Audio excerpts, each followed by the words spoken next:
one of the consistent themes that I'm finding, so I'm doing a lot of research, reading the best career change books in the world. And one of the consistent themes is the thing that is holding people back is fear of failure. But people get so caught up in the worst case scenario if they do something different that they forget to think about the worst case scenario if they don't change at all.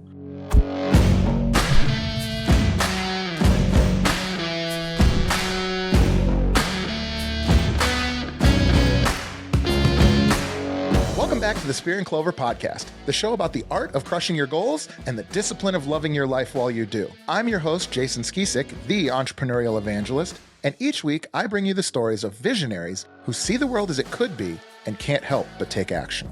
If you're enjoying these episodes, please take a moment to subscribe, like, and review.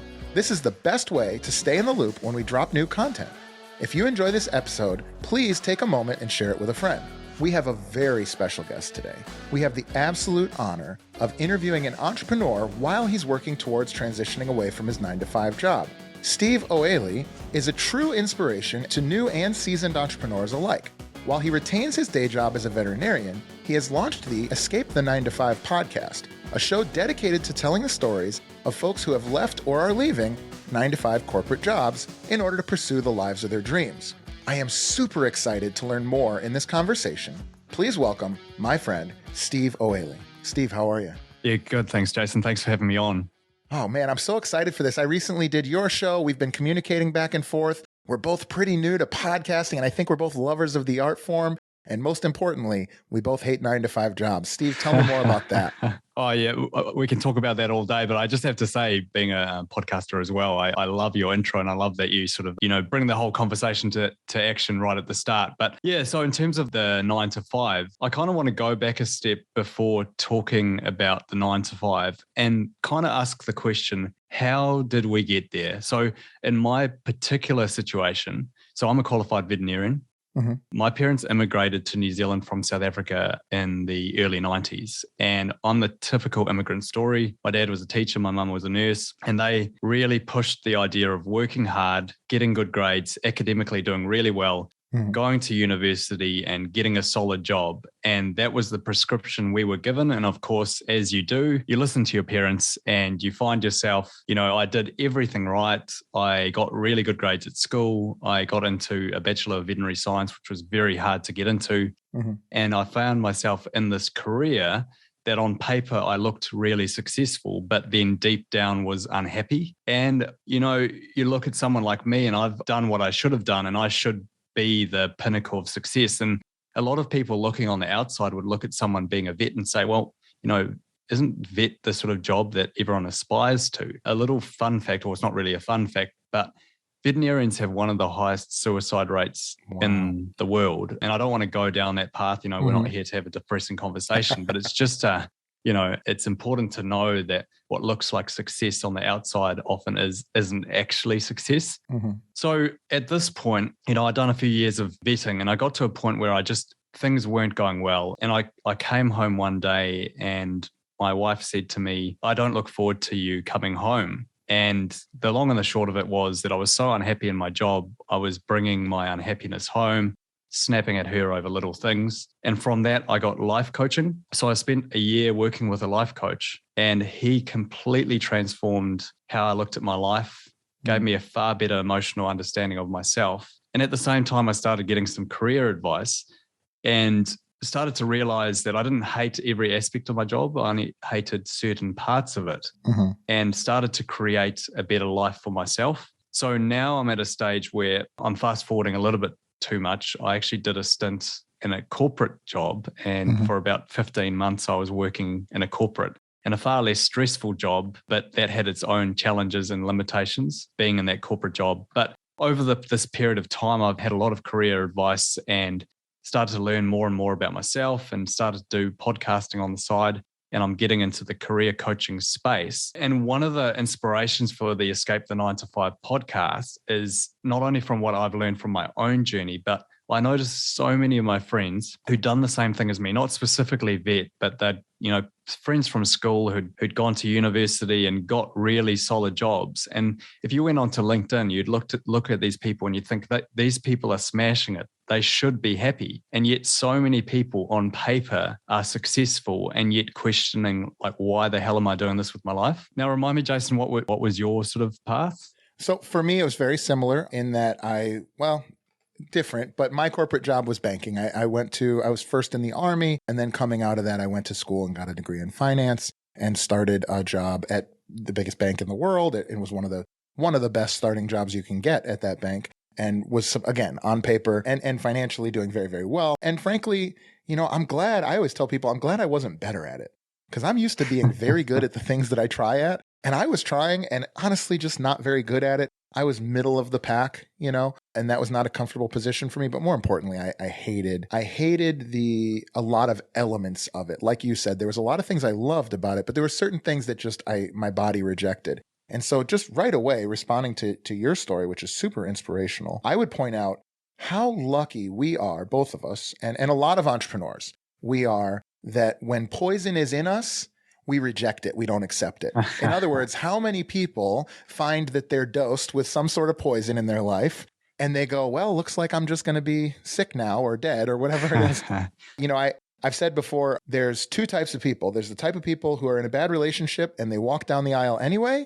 And there's the type of people who are in a bad relationship and they choose not to walk down the aisle with the wrong person. Yes. And fortunately, both my wife and me are those people. Both of us didn't walk down the aisle the first time. And I think it takes a lot of self-awareness, of gumption, of confidence, of courage to identify and not just accept it, because you chose, and I know I don't want to hear, nobody wants to hear that you're snapping at your wife or bringing anger home, but anger and rejection is so much better than complacency and depression, which I think agree. Millions of people have. And I think that's a really admirable trait, and one that I hope you're able to help to pass on to others with your show. So tell me a little bit about the 9 to 5 podcast. Who is it that you're talking to, and what is the mission of your show? So I just wanted to go back a second there to something that you said in terms of having Sure. the courage to actually do things. One of the consistent themes that I'm finding, so I'm doing a lot of research, reading the best career change books in the world. And one of the consistent themes is the thing that is holding people back is fear of failure. But people get so caught up in the worst case scenario if they do something different that they forget to think about the worst case scenario if they don't change at all, which is actually the worst case scenario. So they're in this job that they hate. And for pretty much everybody, the worst case scenario is fast forward 30, 40 years and you hit retirement and you're still in that job that you hated 30 or 40 years ago. That's the worst case scenario, because I can guarantee you're going to be a miserable old man if you're still in that finance job that you were in, however many years ago you were. So for entrepreneurs, one of the hard parts is embracing that fear. But, as one of my guests said previously, is embrace the fear and do it anyway. Mm-hmm. But to go to your question regarding the podcast, so originally when I was sort of dabbling with it, what you may not know is that I had originally called the podcast Not the 9 to 5 Pod. It was a bit of a hobby. And then over time, I started to realize people loved the message so much that I wanted to take it seriously. And then when I was rebranding, I sort of thought, well, it's really, my message is about escaping the 9 to 5. And it's not, escaping the 9 to 5 is not necessarily to say that for everybody it means quitting a corporate job. Sure. You might actually be the sort of person that likes the safety of a corporate job, but it's designing a life that works for you. And so what I do with Escape the 9 to 5 is I talk to both people that have escaped the 9 to 5. So, like I talked to a banker that quit and became a videographer. I talked to a marketer who quit to become a yoga instructor. But I also talk to people who are, experts in their own field. So, I've talked to an organizational psychologist. I've talked to TED speakers. I've talked to leaders in the career space. And I want a combination of both those sort of inspirational stories and also practical advice. So there's no one specific guest, but underneath all of that, what I'm doing with Escape the 9 to 5 is creating a framework for people to actually change. Because there's people like you and me, Jason, who actually just go and realize they're unhappy and they just do it. But then there are a lot of other people that I feel need to have their hands held to a certain extent. I don't mean it in a patronizing way. I just mean to say that they kind of feel a bit lost. And I know a lot of people who will say, I don't enjoy my job, but I need, I don't know what I'm interested in, or I don't know what to do next. I don't have any passions. These are the common things that I hear. And so what I'm doing with the framework is to work with people for 6 to 12 months and provide them with the guidelines for escaping the job that they don't enjoy to one that works for them. And so for some people, that might mean quitting altogether, finding a specific passion and becoming an entrepreneur. For others, it might mean reducing your hours, maybe only doing 2 or 3 days a week of your current job and 2 days a week of a passion project without the financial pressure that comes with doing that full time. And yeah, my vision long term is I want my podcast to be obsolete in 10 years' time. And by that, I mean, if someone sees Escape the 9 to 5 in 10 years' time, they won't even know what that means, because everyone has no longer is 9 to 5 work a normal thing. Work is whatever you decide and define it as. Yeah, I think we're on our way to that. I think 2020 was a fast forward button towards that. I think technology like the one we're on now, Zoom, was also a fast forward to that. Of course, there's going to be jobs where you have to physically be there, like veterinarian or workers at Tesla, thanks to Elon Musk. Yeah, exactly. Yeah. But, it's interesting that you've already hit it a couple of times, and this comes up often on the show, but I'd love to hear more about how mentorship and coaching helped you. Because when you talk about working with clients for 6 to 12 months to help them on their journey, I think it would be interesting to hear how did that help your journey? So tell us a little bit about how your life was improved working with a coach. Yeah, that's a very good question. So with typical career advice, and I would imagine that there's a number of people listening to the show that have got career advice themselves. And the typical time that you get career advice is when you're a pimply-faced 16-year-old. Yep. And you go and you have no idea about yourself, and you go and talk to a career advisor and they give you a few options, and then you end up deciding what to do with your career from that. There's a few problems with this. The number one thing is, as a teenager, your brain is literally not fully formed. So you can't make great decisions when your brain's not fully formed. Secondly, you have no life experience. So how on earth can you understand what the ideal job for you is if you haven't even experienced the world? And then the third thing is it's a one-off prescription as opposed to working with someone long-term. So when I was going through my own career dilemma, I got one-off career advice, but then at the same time, because I had that life coaching, and I just want to address the elephant in the room here. I think some people hear life coaching and they think, oh, that sounds a bit woo-woo. And they ruined that word like 10 years ago, didn't they? And it's such a great profession, but I agree with you. I mean, the guy that I worked with, he wasn't some hippie who'd spent, 20 years in a cabin somewhere and smoked too much weed. Yeah. He was a dairy farmer who smoked too much weed. Go ahead. No.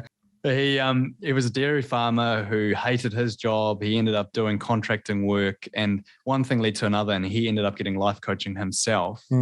And so he was very practical and very realistic. But apart from the work itself being so good, one of the really important things I think with any sort of coaching and mentorship, to go to your question, is that you need someone that's going to work with you over a period of time and make you accountable. And so this is the thing with Escape the 9 to 5 mentorship that I want to do, is that I do not believe as an adult, if you get careers advice, I don't believe a single career advice session is useful. I think it's almost a waste of people's money because no person can figure out what they want to go do going forward from one single conversation.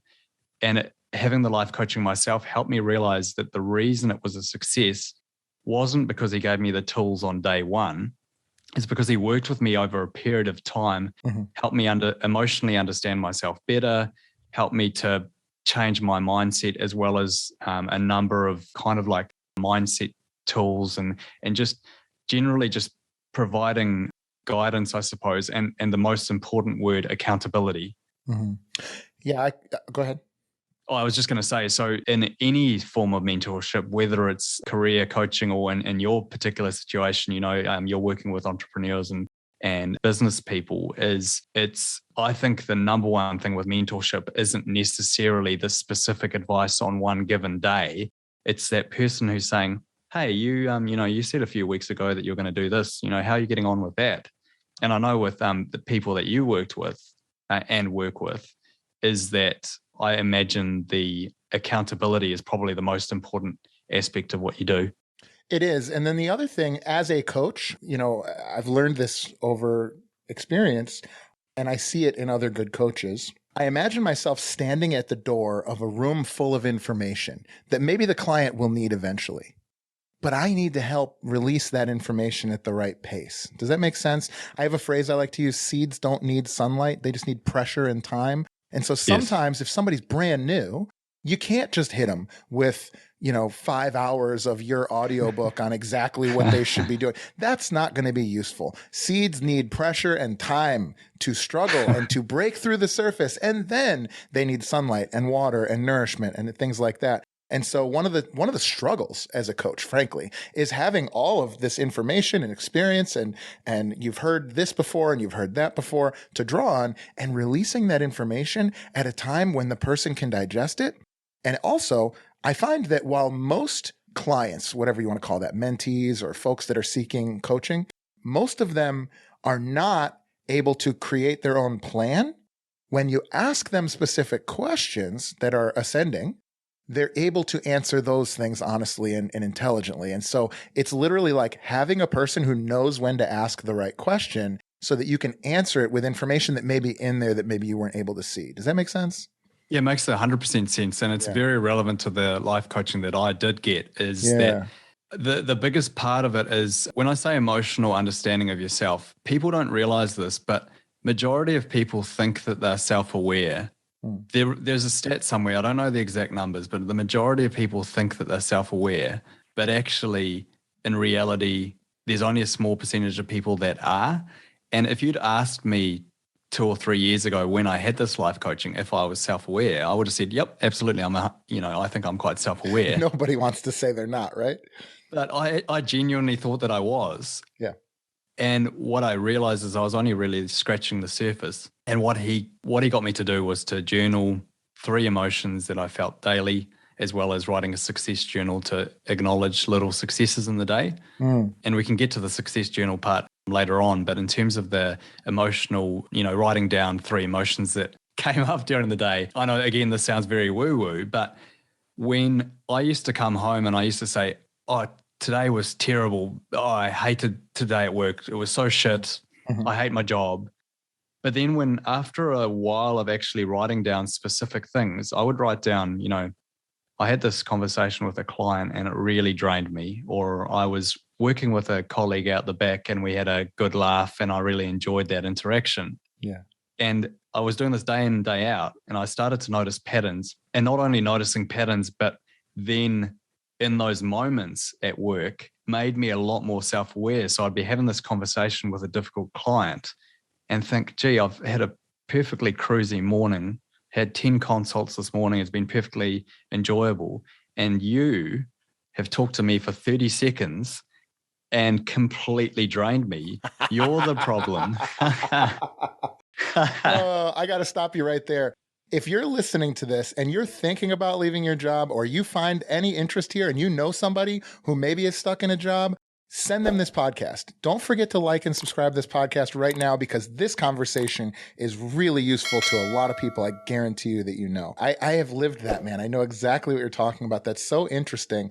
I want to backtrack for a second, Steve. You mentioned sort of this, whatever, modern coming of age process that we have, and you're in a totally different area of the world, so it's pretty much all over. And that is, we have some counseling, we go to school, we learn different subjects, and we're sort of narrowed down into these paths, right? And it's very early that a lot of times, typically, we decide the course of our life. Fortunately, in today's age, it's not the same as it used to be in the 50s and 60s, where you would take one job and you'd get in the union and you'd stay there for 50 years. So fortunately, there's some mobility. But my question to you is, Can you think of a better system that maybe would help people? Is it apprenticeship? Is it internships? Is there some sort of rotational program? Have you given that much thought? Like, what would be a better system to help our next generation of teens maybe find better jobs the first time? That's a very good question. And I just want to address the elephant in the room here is that we live in a very fortunate time to even be questioning that we're not necessarily perfectly happy in our jobs. Like, I'm currently working as a locum veterinarian, which means that I can essentially pick my hours. And because I'm paid fairly comfortably, it allows me to do things like podcasting. I actually have the time to have a creative endeavor. My dad was a teacher that was providing for 4 kids, and he was working 5.5 days a week on a very modest salary. He didn't have the luxury of pursuing these other ventures until his youngest child, me, left home when he would have been approaching like mid-50s. And then he sort of, found something else for himself. But for 20 to 30 years of his working life, he was essentially trapped in 9-to-5 work. And then to go back another generation to my granddad, he worked in the mines and he wouldn't have had any decent education. So not only was he working long hours, but he would have never even dreamt of the possibility of thinking about a better life for himself. So we are very, very fortunate. But to go to your specific question regarding what's a better way, now there's 2 ways I would argue it. One would be is that maybe one-off career advice, and for some people, if they're not practical people, going to university and going down that path is not the worst thing in the world, as long as then when they reach their late 20s, when they start questioning, hang on, this isn't the life that I want to live. Because for some people, I know an accountant, he's late 20s and he loves being an accountant, and he'll probably be an accountant for another 10 or 20 years. Sure. But for those people that don't enjoy their 9-to-5 jobs, I would argue that is the time to get career coaching and work with someone over a period of 6 to 12 months to understand who you are and, figure out your life going forward. But I'm not even sure I 100% believe what I've just said, because I do think that it is an option, but I think a better option would be is we make university R25. And by that, I mean that people, when they leave high school, 17, 18 years of age, there's a period of time where you're not allowed to go to university. And it almost forces you to just go and live your life, go and travel, go and work in a bar, go and, take a job farming or doing a variety of jobs you might think you might be interested in. And then after a few years of working and having life experience, then when you get career assessment in maybe your early to mid-20s, you actually better know who you are. So when you're sitting down with a career counselor and they're telling you, these are 3 options I think you should consider, you might say, well, I've had one job where I worked inside the entire week and I absolutely hated it. I need to be in a job where I'm working outside. What are my options here? Whereas when you're a teenager and someone gives you a prescription that means that you're essentially going to be sitting in an office cubicle for 40 hours a week, plus your 10 hours of driving in traffic a week, you have no idea what they're signing you up to. And the worst part is that you go to university, and particularly in the States, we call it university, you guys call it college. Sure. You go to college, and at the end of it, you've got so much debt that you actually need to take that 9-to-5 job earning $100K a year to pay for this bad decision you made when you were a teenager. Yeah. And I think to your point, I shout out to Scott Ramage, that he hosts the Brotherhood of Fatherhood podcast. His son didn't know what he wanted to do, didn't want to go into school, and he's been posting about his journey online. He took him on for a 1-year internship under him as an entrepreneur. And Scott's a super dynamic guy. He's got a few different businesses that are all interesting. And I know right now they're on a cross-country trip as we record this, where he's meeting with other entrepreneurs. And one of the things I would say is, if you're listening to this and like Steve and I, the ship has already sailed, and you're sort of in process, one thing you can do is when you meet somebody who's 17 to 25 is talk to them about the different things that you know in your experience, or talk to them about if they express it. I have a friend right now who's starting out being a real estate agent, and I'm connecting him with other real estate agents.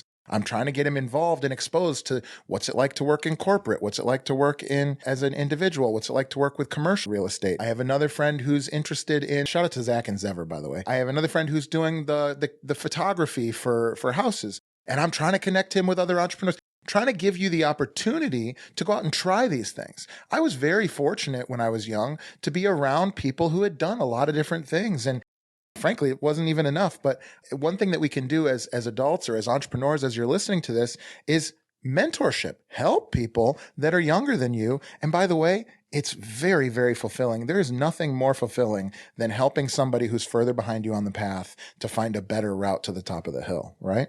I just wanted to make one comment there in regards to the entrepreneurship side of things. I'm a very entrepreneurial person now in my early 30s. But if I had, I'm not saying that necessarily shadowing an entrepreneur would have been a bad thing for me as a teenager, but I kind of know how I was at that age. I was very sort of, not really thinking about the future and all over the place. I don't think for everybody starting as an entrepreneur as a teenager or in your early 20s is necessarily the right thing. Sure. And that's also an important reminder for people if they are in a job that they're not enjoying and they say, particularly people that have got a family, they've got a mortgage, and to a certain extent feel trapped, there's no point looking back and, living in regret, I wish I'd done something earlier. You've still got, 30 to 40 years of your working life ahead of you. You would have learnt so much from your previous experience that there's no reason that you can't change now.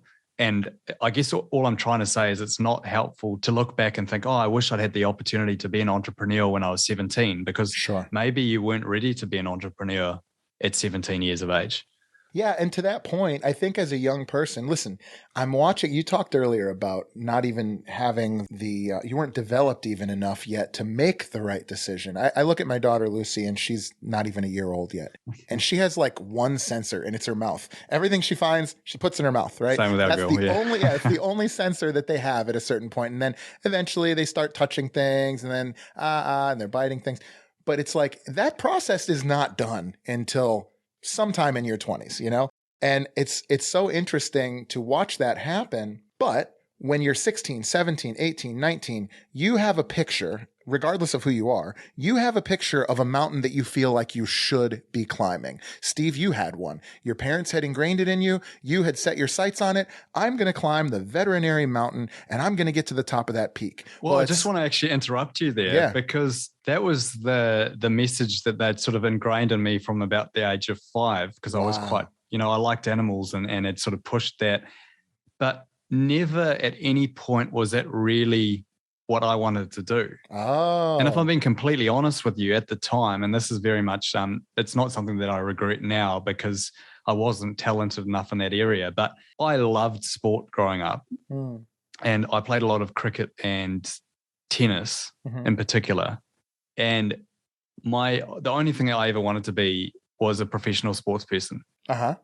And looking back, I don't look with regret because I wasn't particularly talented as a sports person. But, I think a lot of people don't even necessarily, the goal that they're heading towards isn't necessarily the one that they ever wanted to do. Like even when I got career advice as a teenager, I think the stuff that came up for me was like oceanographer and marine biologist, because I was quite interested in science and nature in general. But I'm pretty sure the only reason he put veterinary science as an option is because he knew my dad. And my dad had sort of said, this is what I think that he should do. I think we sort of got a little bit sidetracked there, but I'm trying to remember that was a good point. And to finish that thought, though, at a certain point, you decided you wanted to climb another mountain. Now, on the surface, it's great. You have a new mountain you want to climb. You want to be a podcaster, you want to be an entrepreneur, and you want to coach other people through the journey you've been through. But you still have the messy business of dealing with the person who you thought you wanted to be 100%. Versus the person who you are now. So what was that process like of looking at this identity that you had crafted over years, and whether you wanted it or not, you were the veterinary guy.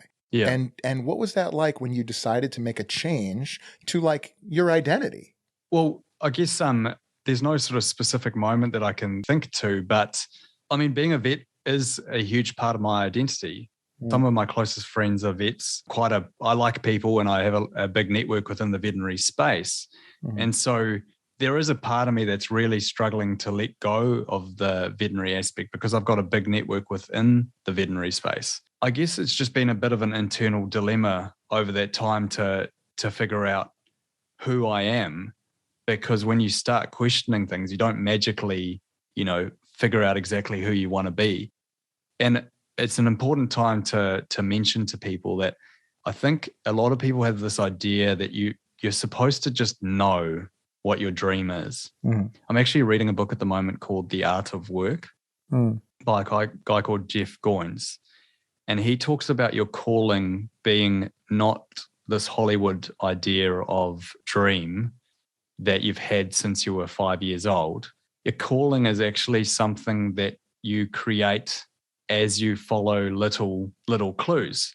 So to use my example, when I was going through this career transition, I did some career coaching and understood that I'm good with people, and realized that marketing, with my creativity and being good with people, marketing was an area that I could have possibly gone into. So my first shift was to take a job as a marketer in an animal health company. So it's sort of related to vet. And at the same time, because I was interested in the idea of podcasting, there was a little voice in my head that said, maybe I should try podcasting.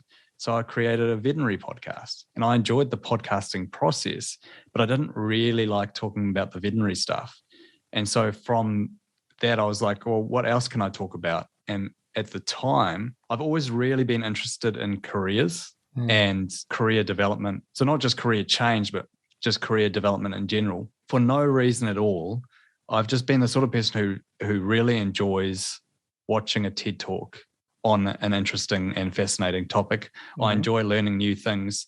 And I've always been that person that when friends are having dilemmas in their own career, I often end up being the person that talks to them on the phone for half an hour to an hour and helps them guide them in the right direction. And it's something that I've always enjoyed doing.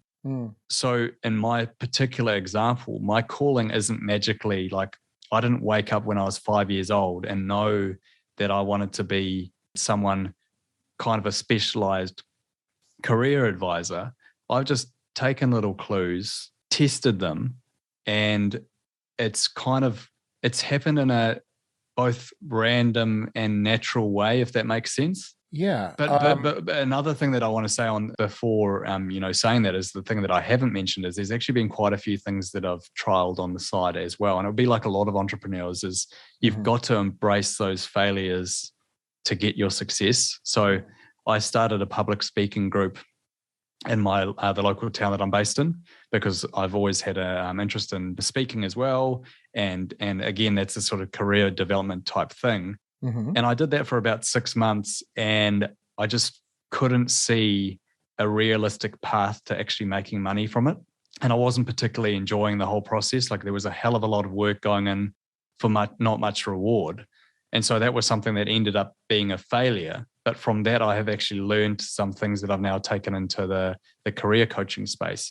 So for our listeners, don't feel bad if you don't have a calling. If you don't have this dream that you know that you have to follow, just listen to the little cues. Everyone has little voices in their head that are telling them, oh, I really enjoyed doing that. Well, maybe do that one day a week. Maybe sign up to a after work class, or take a day off a week and start doing that passion project one day a week. And you might do that for a few months and realize that isn't your thing. Or you might do that for a few months and just be buzzing and want to spend more and more time doing it. And there's no particular prescription, because that's the thing, is you've got to figure it out as you go, and you've got to listen to yourself and figure out what your calling is. Steve, how old are you today? 32. What would Steve tell 22-year-old Steve? So 22-year-old Steve would have been in his second to last year of college, probably drinking alcohol. Sure. So I'm not sure how much he would have listened, but it's a very good question. What would I say to 22-year-old me? It's funny because I'm glad that you asked this, because when I first went through my own career dilemma, I had a lot of resentment towards the path that I'd taken. Mm-hmm. So I'd, in my mind, wasted 5 years of my life in college, and then at the time, probably 4 or 5 years as a working veterinarian. And to me at the time, it felt like a complete waste of time. I thought, why the hell did I do this? But over time, I've actually realized that I gained so many good friends in college. And the first few years of my veterinary career were actually very interesting. And because it's such a varied job, some people might go into a job where they're very much like, all they're doing is accounting all day, or all they're doing is, finance all day. I was very lucky in that I worked in a rural area. So I got to work with farmers. I got to work with townspeople. I worked with large animals. I worked with small animals. I did individual surgeries on animals. I dealt with emergencies. I did herd health plans. So bigger picture, like planning. So there's a lot of really interesting things that I got to do. And while I know it's not the path that I want to do long term, there's so many little things that I've learned because I've had a varied and interesting career so far. Mm-hmm. So to go to your question, what would I say to 22-year-old Steve is embrace what you're doing now, learn as much as you can, have a growth mindset, always aim to be learning something new each and every day. And then once you've done about 2 or 3 years of your career as a veterinarian, you'll start to get to the point where you no longer want to be doing this. And rather than waiting for a few years, which is what I did, I sort of changed jobs, and it took me another 4 years before I actually made a proper change other than changing other jobs. What I'd say to 22-year-old me is do a period, go into veterinary with an open mind. You're going to learn a hell of a lot. You're going to make heaps of friends. It's going to be an amazing experience. But there's going to come a point where you no longer enjoy what you're doing. And it's at that point you've got to have the guts to make change. And everyone looks back in hindsight and wishes that they'd done things differently.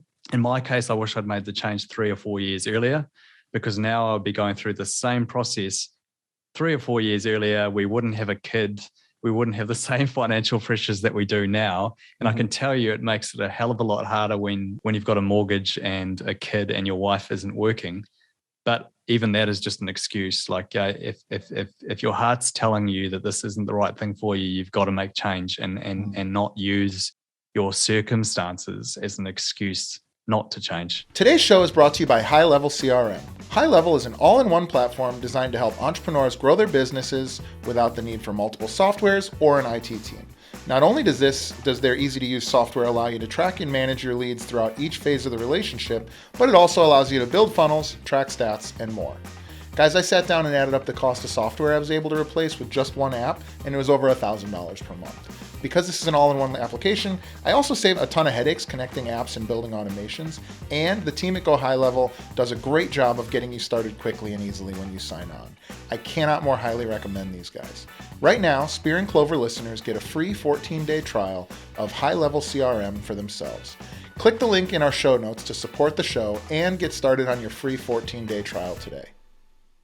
I'm super excited that today's show is brought to you by the Global School of Entrepreneurship. Most practicing entrepreneurs cannot take 2 years away from their growing business to attend a full-time campus-based program or spend every weekend away from family and business for a couple of years.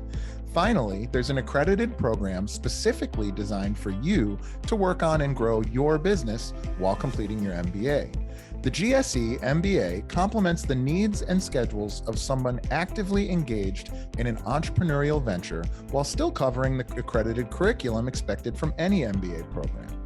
The Global School of Entrepreneurship offers a unique offering called the Mastermind to MBA program. It consists of 10 students who work together in a forum-style cohort and meet every other week for a year. The GSE MBA helps you develop skills in critical thinking and strategic planning. Students also develop competencies in leadership, decision-making, and communication with both employees as well as the important stakeholders in your business. You will be exposed to world-class academics and fascinating guest lecturers. You'll work on your business while working in your business. Students are guided by real-world entrepreneurs with decades of experience starting and scaling businesses just like yours. Best of all, I'm beyond proud to announce that the Global School of Entrepreneurship has agreed to offer one Spear and Clover listener a scholarship to join an upcoming Mastermind to MBA cohort. They are looking for someone just like you to bring a unique perspective to the program, and they are accepting applications right now. To learn more and to apply, simply go to www.gse.mba/spear. That's www.gse.mba/spear. Don't miss this opportunity to level yourself up and surround yourself with other like-minded entrepreneurs just like you. Once again, to apply for the GSE MBA Spear and Clover Scholarship, simply visit www.gse.mba/spear. That's www.gse.mba/spear. Today's show is brought to you by Scaling with Media. I mean, literally, like if it weren't for the folks at Scaling with Media, you would not be getting this. Scaling with Media is a truly revolutionary company for any entrepreneur who wants to reach a larger audience without taking on the years of experience necessary to master the required skills. These guys do it all. From helping you develop your creative plan to editing, sourcing content, copywriting, ads management, and way more. Whether you're looking to launch a YouTube channel or podcast, or you just want to scale your business out to more eyeballs, these guys are the absolute best one-stop shop. But that's not all. Right now, Spear and Clover listeners who sign up for their brand launch package will receive a free, that's right, free professional grade studio kit that I'm actually recording right now on. The studio kit includes a professional microphone, stand, lighting, and headphones, and is worth well over $500. Take action now by going to scalingwithmedia.com/spear and claim your free studio kit. Again, that's scalingwithmedia.com/spear, scalingwithmedia.com/spear. Now back to the show. That's excellent. So if that was difficult, this is going to be more difficult. 42-year-old Steve walks in the room. What is he going to tell you about now? I can't see the future, Jason. I know, but I like this exercise because it allows me to project what I know I'm doing right and wrong, or where the path that I'm on out into my future. So if you had to guess, for the benefit of our listeners, if you had to conjecture, what do you think 42-year-old Steve will tell you? I know what 42-year-old Steve's going to say to me. What's he going to say? He's going to say to me that good on you for making change and embracing this new path. But you know deep down that you're still playing it a little bit safe, and you have got to be prepared to take a bit of a risk here. Yeah. Quit your job altogether. So just to give our listeners a little bit of perspective here, because I'm the only income earner in the household, and I'm going through the transition where the career coaching isn't generating money at the moment, I'm still having to work 3 to 4 days a week as a vet, and I'm doing some emergency work, which pays quite well, which means that I can work shorter stints. But what it does is it limits the amount of time and energy that I can spend each week on this project. And maybe it is the responsible thing to do. And at least until my wife goes back to some form of work, I probably won't quit. But I think 42-year-old me would look back and think, you know, what's 1 year where you're going backwards financially? If you can go to the thing that you really should be doing, not only are you going to get there quicker, you're going to be happier. But here's the other caveat, is that if you find what you truly love doing, in a lot of scenarios, I can almost guarantee you'll end up earning more money because you'll be good at it, you'll enjoy doing it, you'll want to spend time doing it. And as an example, like career coaching as an example, people would think, oh, surely a vet's going to earn more money than a career coach. As a vet, I'm still a working employee on an hourly wicket. As a career coach, making genuine change in people's lives, once I'm doing this full time, I guarantee you I'll be making more money than I will be as a vet because I'll be providing so much more value to people than I am as a veterinarian. So as a veterinarian, I can only provide value in that one interaction. I can do a surgery, I can treat a sick animal, but it's one-to-one interactions. And there's only so far that goes. The more time I spend doing it, the more money I can make. With something like any sort of coaching, if you're providing really good value, you can, and it's not about the money, but it's just to say that if you're doing what you love and you're doing what you're good at, you can make more income because you're contributing more to the world, not because of the money. It might sort of come across as all you care about is the money, but it's just to say that making genuine contribution to the world, you're more likely to, making good work. I think you're much more likely to be a rock star at something you love and you are energizing with vigor and verve, right? The thing I would maybe ask next would be, what do you love about podcasting? Why the medium podcasting? Why not books or something else? Good question. I've always loved talking to people. So when I was doing both the career work and the life coaching, something that came up continually is having conversations with people like you. I'll leave this conversation and I'll be buzzing. And I think you've said the same thing, you just energize because you're talking about, it's not just that you're having conversation, but you're talking about things that matter. So I'm not talking about having, a boring conversation with, or to be honest, even talking to strangers about pretty much anything, I enjoy the conversation. But if you're talking to someone on the same wavelength and you're having a really engaging conversation, to me, that is just, I don't know the right word to explain it, but it just puts the fire in my belly. It just makes me really excited. Yeah, Ryan Sprague says it charges his battery. He fills up his battery when he does this. Yeah. Yeah, when I was a kid, I remember particularly one instance, but it happened a lot. When I was a kid, I would be taught, there was one moment where we went as a church and we were volunteering at an old folks home. And I was talking to these old people about the most boring topics. And I was like doing so and was very interested. And my mom pulled me aside and she's like, you need to stop it. And she thought that I was being sarcastic and like having fun with them. And I was like, I don't know what you're talking about. I'm actually interested about hearing this thing. And it's one of those things where it's almost like agnostic to topic. I'm super interested in things that people are super interested in. So I used to sit and watch my friend play video games. I freaking hate video games, but I could watch him play video games because he was so interested in it. Like I can talk to somebody about fishing. I don't like fishing, but if you like fishing, I like talking to people when their eyes are lighting up, right? Like mine are right now talking to you. And so I appreciate you coming on and lighting my eyes up today. So Steve, the obvious elephant in the room, I think that's the third time we've said elephant in the room today. So there's three freaking elephants in our room today. But Steve, your show's called Escape the 9 to 5. I think it's appropriate for us to talk about what that means. What is the 9 to 5? Where did it come from? And why is it haunting our dreams?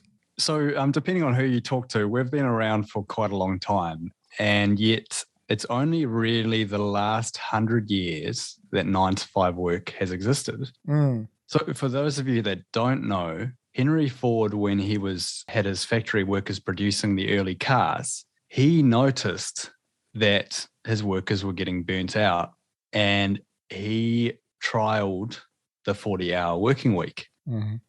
And he noticed that there was improved productivity. So he decided, in I think the 1920s, he decided that his workers were going to do Monday to Friday, 9 to 5.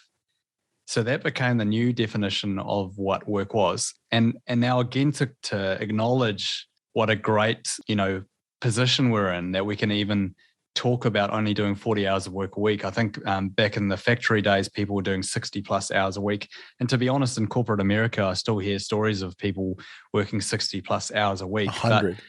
But 9 to 5, questioning the 9 to 5 isn't necessarily just questioning specifically Monday to Friday, 9 to 5, because let's be honest, most people are doing more than 40 hours a week. You're spending an hour each way in traffic. You're probably doing work on weekends. You're probably doing, extra work on a night to catch up. It's not specifically saying, let's not do 9 to 5 work. It's questioning this prescription that someone said that we're going to turn up to work at Monday at 9 o'clock and leave around about 5 o'clock, Monday to Friday, and that works for everyone. We know that people are all individuals and that some people work better in different scenarios. So me, for example, I work better in the mornings and I would be far better off working 30 hours a week, 6 till 2, 6 till 1, and then having the afternoons off. And it might sound lazy, but for people in office-based jobs, especially if you're doing something creative, there's actually research to suggest that over 30 hours a week, you actually aren't very productive and it's actually wasting your time. So it would make more sense to reduce your hours and have far more focused work. That doesn't mean to say someone that's working as a harvester in the peak harvesting season should do 30 hours a week. in that job, the requirement of that job is a lot of time, and you're probably going to do long days during the peak season. And at the same time, you'll make quite a lot of money during the peak season. What I'm arguing against is there's one prescription that fits everybody. So for you, Jason, what would be your ideal work-life balance? It's funny you say that, because I've said multiple times, you couldn't pay me to work 40 hours a week for a corporate job. Any amount of money, honestly, at this point. I mean, any reasonable amount of money. But you can't stop me from working 100 hours a week on something that I'm super motivated, a project that I'm building. And I think my answer would be, and this is something that bothered me in school. So I had a non-traditional school from first grade till seventh grade. I went to a school that you worked at your own pace. And so at that was perfect for me as a ADD or whatever you want to call it kid that was very, very focused on things I was interested in and not very focused on, rules that didn't make sense to me. And so being able to work at my own pace meant that if I finished let's say a 6-hour day of school in 4 hours, that I could read a novel for the other 2 hours. And that never went away. And so even when I worked at corporate jobs or in the Army, I would say, all right, what are we doing today? What we're doing today is this, this, this, and this. Okay, well, that's 3 hours worth of work. Let's get that done and let's all go home. That has always made sense to me. And I think more and more the culture of many companies has shifted towards that, because what happens is, like you used the example of the person, the harvester, is some of the time they do a couple of errands and they do a couple of jobs and then they're done for the day in an hour or 3 hours or 2 hours. But then when harvest season comes around, they know the task at hand is bigger. They need to, make hay while the sun is shining, right? They need to get out there and they need to pull down that crop and they need to get it out very, very quickly. And so when those projects arise, well, now it's no big deal because there's an actual reason for us to band together, to get out in the field and to make hay. Right. And so to me, I don't think the actual work is the problem. I think Not at all. I think it's the nonsensical prescription that's based on nothing other than tradition or some set of rules or whatever. That's the thing I think that bothers me personally. Yep. I mean, I will challenge you a little bit on the, because I agree it is in general not the work, but for some people in corporate jobs that have experienced the bureaucracy and red tape of a corporate job, there is actually that aspect of it too. Like, sure, I worked in a marketing role where, because it was in animal health, I suspect in particular, but the amount of rules and processes, the bullshit rules that there were, there was a week, I think, where I had at least 11 meetings. Oh, yeah. And everyone who's been in the corporate workplace has been in this situation. You're in a Zoom meeting with 10 people and there's 2 people having a conversation and there's 8 other people trying to pretend to look engaged. Yeah. Knowing deep down that they don't even need to be in that meeting. I worked for an enormous bank and it was literally like, all of the meetings you're talking about, the sexual harassment meetings, the policy meetings, the this meetings, the that meetings, plus all of the market meetings and all of the liability meetings and all of the risk meetings and all these other things. The red tape when you get into those companies is enormous. And I don't even think the most ardent employees of those companies would stand here and defend that they're awesome. And they may be necessary, right? I mean, but I certainly am not interested in participating in that stuff. But I do agree. That, though, to me is not the work. That, to me, is compliance and HR. And it's just like, that's like table stakes to be in a company that has 150,000 employees, Yeah. But the whole, I mean, the whole purpose and talking about the 9 to 5 isn't really to get caught up on, the red tape and all those other aspects of some of that 9 to 5 work. It is more questioning, doesn't Monday to Friday, 9 to 5 work for you, or your particular job might be different hours, but to actually question that and actually go to your bosses and say, hey, I'm sitting here on Friday afternoon, and every single Friday afternoon from 3 o'clock onwards, I'm not very productive. Why do I have to be here? Yeah. And you've got to do what works for you. Sorry, I didn't mean to cut you off, but it's an unanswerable question because I, as the employee, obviously can't ask that question, at least here, because the boss is going to say, well, you should be more productive from 3 until 5 on Fridays.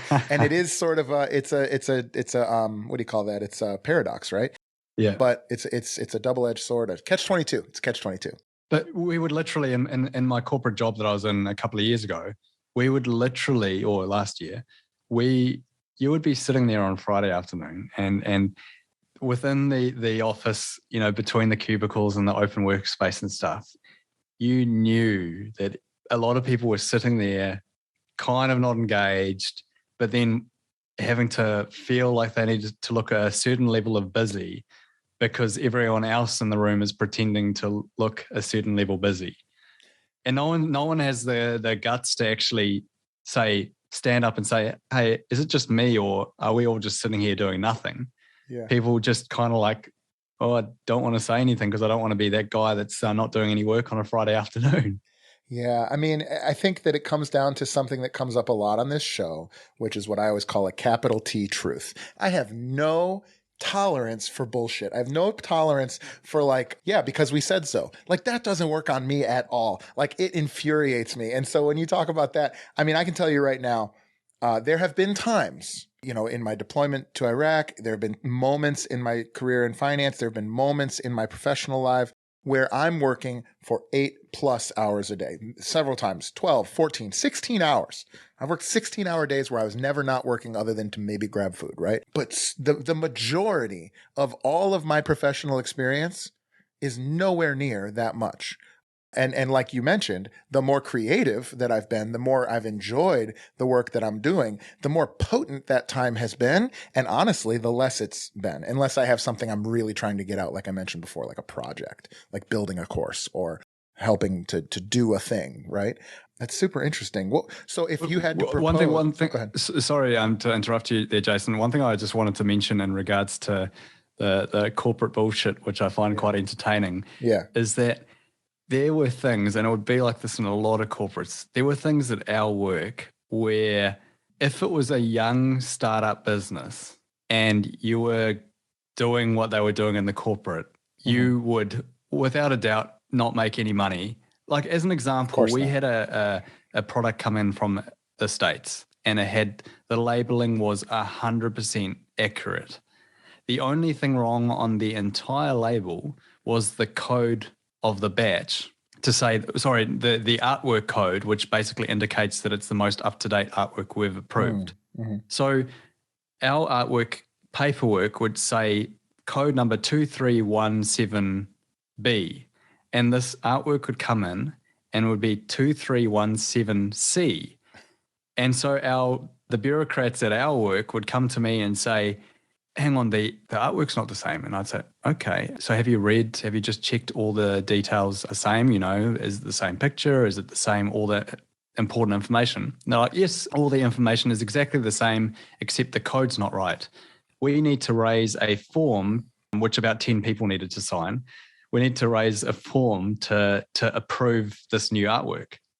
And I would be sitting there thinking, like, why the fuck are we having to sign a form when everyone knows that it's exactly the same? So it would go around 10 people in the office, including the CFO.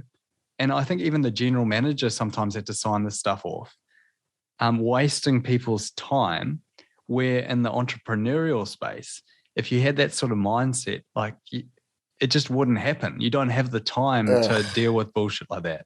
That's so gross. You're giving me anxiety just thinking. My hands are sweating. That's gross. Yeah, I hate anything like that. Now, I will say, somebody like me maybe is not suited to run a large organization. So I'm not going to make suggestions as to what they should do differently, but I'm definitely not going to participate. Steve, there's 2 questions that I ask everybody that comes on the show, and I'm going to ask them to you now. Are you ready? Sure. All right. Steve, if you had access to unlimited financial capital, how would you profitably grow your current business, which would be the podcast and coaching? That's a good question. So, Jason, I would outsource a lot of what I'm currently doing now. So the podcast, the aspect of the podcast that I really enjoy is the conversations. Naturally, with anything like this, you can't magically have 5 staff off the bat. I would outsource all of the other work in terms of the script writing and the production. So at the moment, I only outsource the editing because that's the most time-consuming aspect. I do the script writing, the voiceovers, and the producing. I would outsource all that part. In fact, if it was unlimited resources, the podcast would essentially be run like a professional podcast with an editor, music producer, sound person, all that stuff, and I'd have a PA that would be booking all the podcasts. The only part that I would do is the interviews and maybe some contribution to the direction of the show. So that would, to me, the podcast is a supplement to what I really want to do, which is the career coaching. And again, we're talking unlimited resources here. I would have someone be specifically the website person. I'd have a PA for booking my coaching sessions. So I would actually, even within the coaching that I would want to do, I would employ someone as the initial career advisor, and I would work with the person over the year. But I guess the long and the short of it is I would outsource a lot of the work that I wouldn't want to be doing. Yeah. And bring in as many people as possible to ensure the success of the business. And the interesting thing that's relevant to the listeners here is that, and I'm having this internal battle at the moment, and I'm sure some of our entrepreneurial listeners are too, is that in order for a business to succeed, you've got to be willing to hand off as much of the work as possible. And in order to do that, you need to employ somebody to do all these other side parts of it. Mm-hmm. But in the early stages of your business, you're not making enough money to feel like it's justifiable to do that. Mm-hmm. And so really the only way, I would say there would be two ways to do it. One way would be to slowly build the business, and then you're making enough revenue that you can outsource and have a PA, and then maybe grow it a bit more and outsource another aspect of the business. But now it helps me to understand why people need to go and get funding and, get someone to back them, potentially, depending on what your business is, you potentially a couple of $1 million. Mm-hmm. Because if you're serious about whatever it is you're doing, and in a lot of cases, you can't do that slow growth. You need to employ all those people at the outset in order for it to be a success. It's so interesting that you just said that. I just filmed an answer to that question that one of my clients suggested to me, and I couldn't agree more. It depends on the business. It depends on you, whether you want to bootstrap it or take on investors, right, or a loan. And I think it's a good question that everybody has to kind of answer for themselves. The second question, Steve, is if you had to give up... Sorry, Jason, Sure, before we get go to ahead. that second question, yeah, and I'm sure a lot of people would have already read this book, but I think Tim Ferriss's 4-Hour Work Week. Yeah. I mean, it's almost too packed with information, to be honest. It's quite a hard read in some ways, but if there was one thing that I would take from his book that is so relevant to entrepreneurs, is that you want to eliminate what's not necessary for your business, eliminate what's not necessary for your business, delegate what you can delegate, and then automate the rest. Or is it the other way around? What? You're pretty close. And that's one of my favorite books of all time. I cannot more highly recommend a book other than Tim Ferriss's 4-Hour Work Week. Steve Ferriss. So Steve, the second question that I ask all of the people that come on the show is, if you had to give up all of the businesses you're currently doing or have done in the past and start something totally new that you've never tried before, what do you think that might be? So it is a difficult question to answer because I really probably need to think long and hard about this. But one area that I haven't dived into, or at least I dived into for a brief period, but then completely kind of bailed on it, was I mentioned the Veterinary Podcast that I did initially, but another podcast that I had done initially was called Pod Defend New Zealand. And the idea with that podcast was to have neutral political conversation. And it's a bit of an issue in New Zealand, and it's obviously a far bigger issue in America. But we have reached a point where, people can't agree on anything, and they can't, and I don't want this to become a political conversation, but I guess it would be an area I'd be interested in if I had the funds to do it properly, is to somehow provide a source of news and political information that was completely neutral. And there are some news sites that are close to that. But I don't know exactly what the business would look like, but it would be something along the lines of trying to reduce the divisiveness that there currently is, particularly in the States, and get back to a stage where climate scientists can come on the news or on whatever the medium is, and have a conversation and not feel like they vote for a certain party. Right. Or, having these difficult conversations and having an open mind about it. And even things like, things have got so politically correct now that people can't have conversations about certain topics without immediately being labeled a racist or a sexist, or, like, for example, I actually question the current thing now, which is that there's a lot of push for females to, embrace leadership and work harder and do longer hours and stuff, when a vast majority of women still, to them, to my wife, success means being a great mum, not being CEO of a company. But to go on social media and say that I don't think women should be pushing to become CEOs and should be trying to be the best mums possible would be, almost labeled hate speech.